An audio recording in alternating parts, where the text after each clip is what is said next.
Guys welcome to our YouTube channel. कल हमने CC1 के असाइनमेंट का क्वेश्चन 1 डिस्कस किया था। आज हम CC1 के असाइनमेंट का क्वेश्चन 2 डिस्कस करेंगे।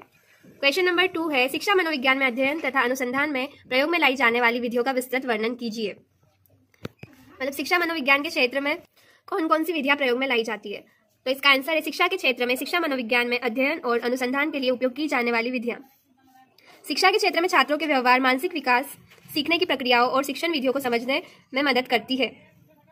इन विधियों का विवरण इस प्रकार है। फर्स्ट है प्रायोगिक विधि, एक्सपेरिमेंटल मेथड।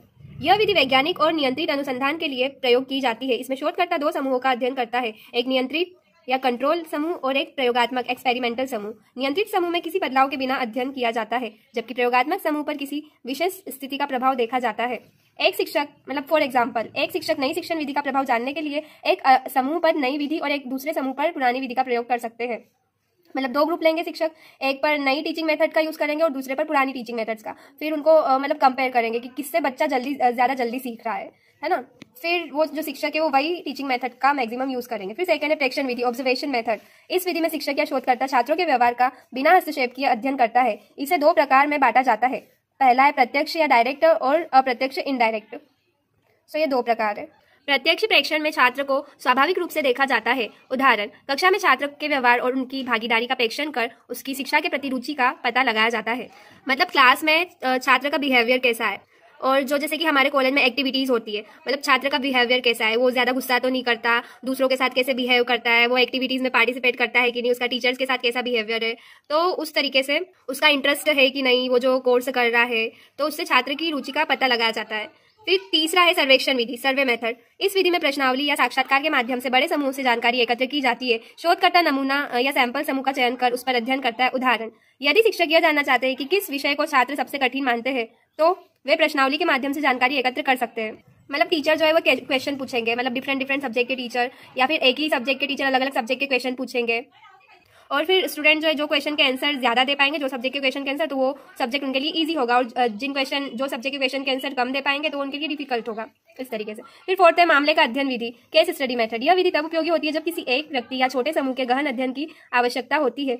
इसमें व्यक्ति के जीवन, समस्याओं और उसकी परिस्थितियों का विश्लेषण किया जाता है। उदाहरण, एक छात्र जो सीखने में कठिनाइयों का सामना कर रहा है, उसके सामाजिक और पारिवारिक जीवन का अध्ययन कर उसकी समस्याओं को समझने की कोशिश की जाती है।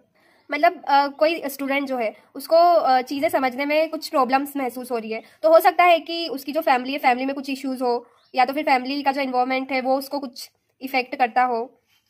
तो हमको उनके परिवार, मतलब उनसे बात करके उनके परिवार के बारे में जान के उसका अध्ययन करके उनकी समस्याओं का पता लगाना होगा और फिर उसको समझने की कोशिश करनी होगी। फिर होता है फिफ्थ, सहसंबंध विधि, कोरिलेशन मेथड। सहसंबंध विधि में दो या अधिक चर, वेरिएबल्स के बीच संबंध का अध्ययन किया जाता है। फॉर एग्जाम्पल एक्स और वाई, है ना। यह विधि यह समझने के लिए उपयोगी है कि एक चर में बदलाव से दूसरे में क्या परिवर्तन आता है। उदाहरण, छात्रों की उपस्थिति और उनकी परीक्षा के अंकों के बीच संबंध को जानने के लिए इस विधि का प्रयोग किया जा सकता है।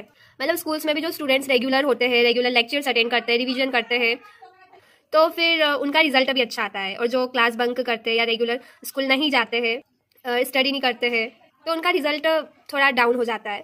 फिर 6 है ऐतिहासिक विधि, हिस्टोरिकल मेथड। इस विधि में शोधकर्ता किसी घटना, सिद्धांत या व्यवहार का ऐतिहासिक अध्ययन करता है ताकि वर्तमान समस्याओं का समाधान ढूंढा जा सके। उदाहरण, शिक्षा नीतियों के विकास का अध्ययन कर यह समझा जा सकता है कि उनके वर्तमान प्रभाव क्या है। निष्कर्ष, कंक्लूजन, ये विधियां शिक्षा मनोविज्ञान के अध्ययन में छात्रों के व्यवहार और मानसिक विकास को समझने में सहायक होती है। इनके माध्यम से शिक्षक प्रभावी शिक्षण रणनीतियां विकसित कर सकते हैं। So thanks for watching my video. Do like, subscribe and share.